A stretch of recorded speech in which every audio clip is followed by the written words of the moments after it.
I think during high school, science was my favourite subject. I did a lot of all the sciences and ancient history as well, but I loved science the most because of all the experiments we got to do, and I loved that I was constantly learning something new and about how things worked in life.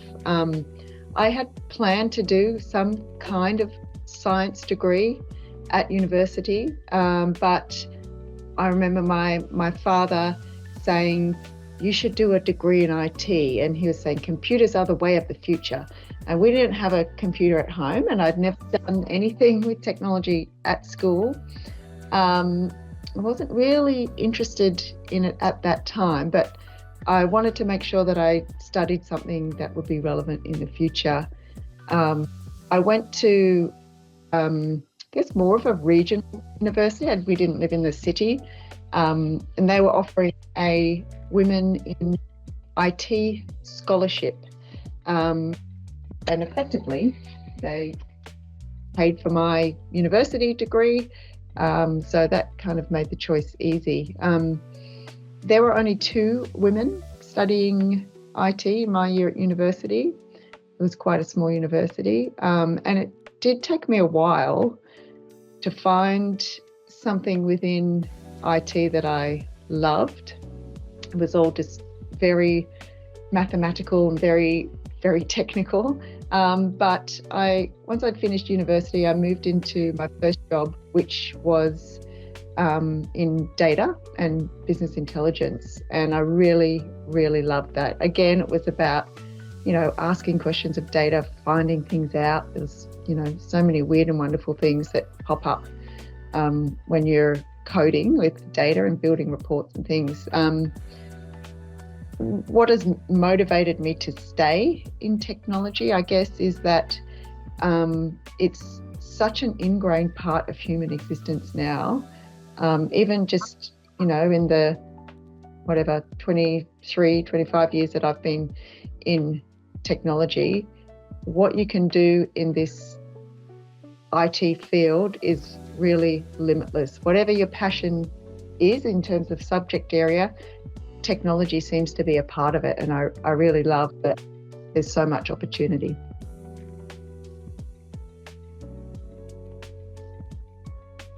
It's been challenging along the way, I guess. I am a sole parent. I think it can be challenging for women to advance their careers and juggle home and caretaking responsibilities at the same time. It feels like there's not enough hours in the day to get everything done. Sometimes you feel like you're just putting in so much hard work and so much effort, and sometimes, not getting very far at all. But I guess regardless of whether you're a sole parent or a co-parent or a primary carer, it can be limiting sometimes if you don't have the right flexibility and support at work. And I've been very fortunate to have a really supportive workplace everywhere I've gone, supportive managers during my career, so both male and female, and they've been supportive, not just in helping me learn and grow and kind of pointing me in the right direction of where I might need to improve myself or work on things, and what I'm doing well.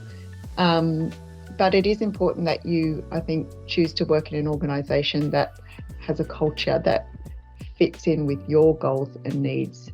And I think that's one of the keys to being able to be successful and progress and develop your career, because if you're in an organisation that you're kind of fighting against the culture or the values there, and you're not getting the flexibility and support you need, you do need to pick somewhere where it's going to be more aligned with, the other challenges that you have in your life, whether it's caring for kids or caring for elderly or partners.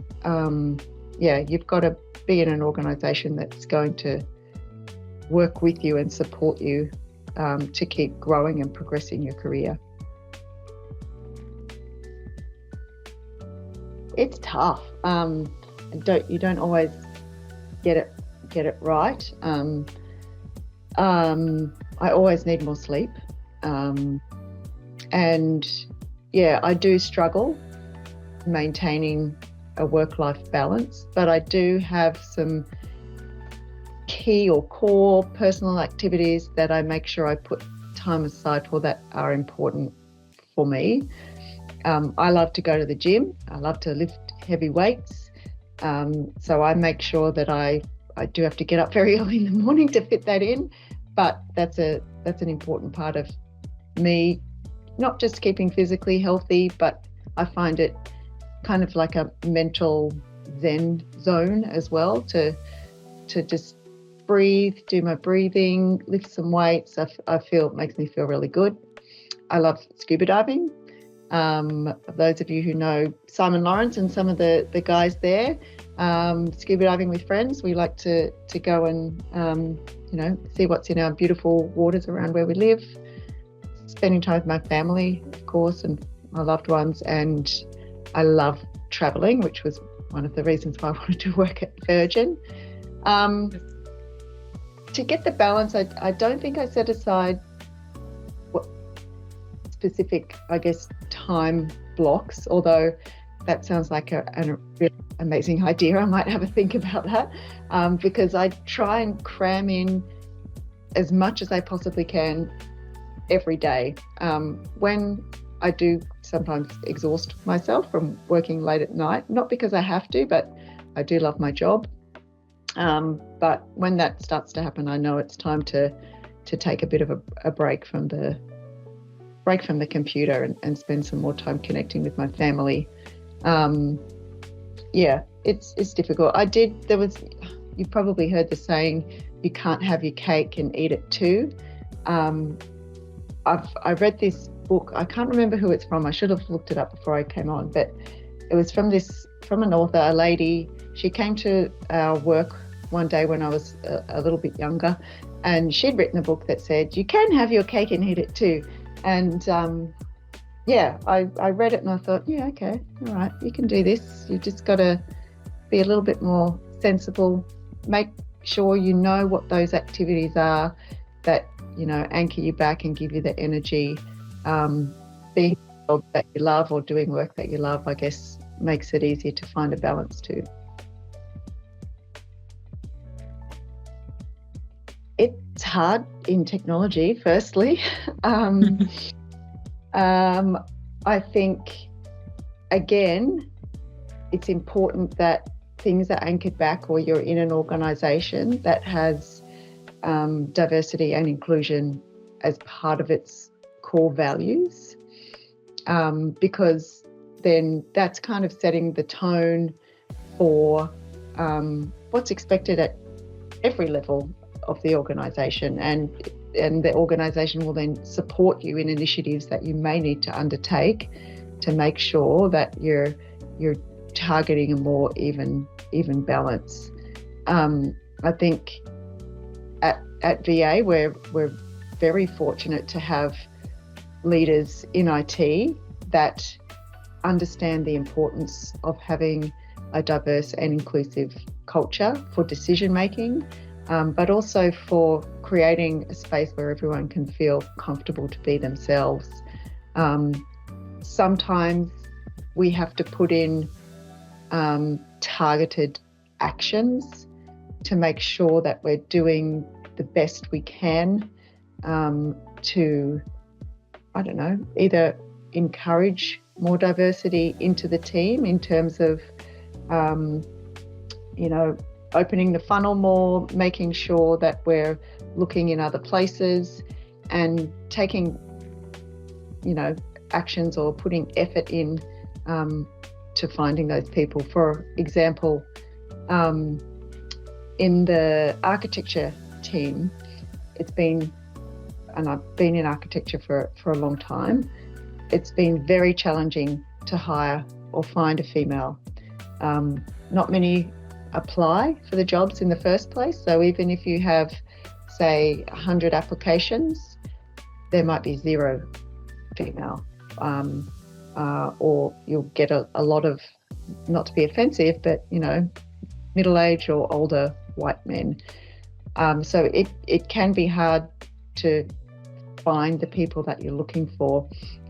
In our team specifically, Annette, Lorena and I, and working with the people team, we've been going external, going out to different meetup groups, networking, going out to universities, making sure that we're including a good mix of partners in the team, to make sure that we're, putting ourselves out there as an organisation and a team that values diversity and inclusion, because it's a challenge in IT. I think we're about a 35 or 40% female in IT at VA, which I think is amazing, and it's the best in terms of statistics in any organisation that I've worked in. So I should be pretty proud of that.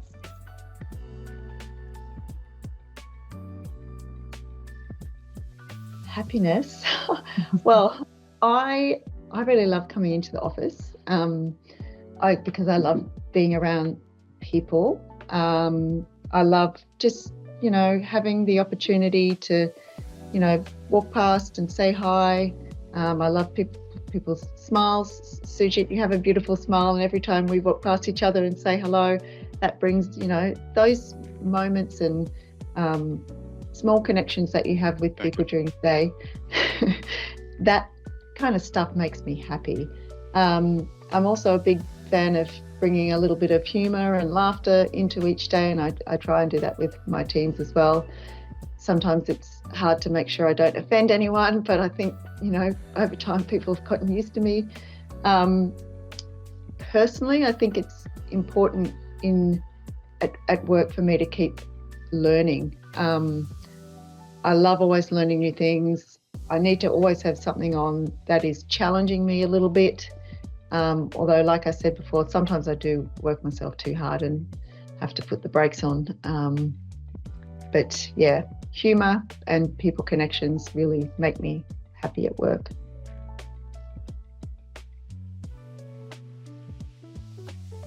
Oh, there's so many things to say, but I guess it's all quite a personal journey, really. Everyone has their own personal challenges that they need to overcome, and whether that's a self-confidence thing or a time and capacity thing.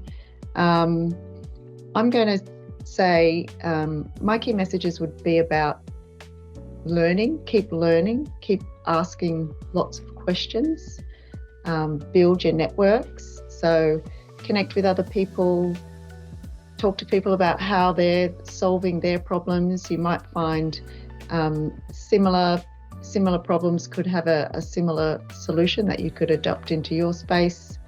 From a leadership point of view, I think it's good if you can have a rough vision for yourself, or where you see yourself at a period in time. Whether you get there or not is another question, but I think it's important to have some kind of anchor for your own personal and career development, so that you can set yourself, little improvement tasks here and there, learn a few different skills or capabilities, or how to respond in certain situations. And at the end of the day, just tell yourself you can do it. Like,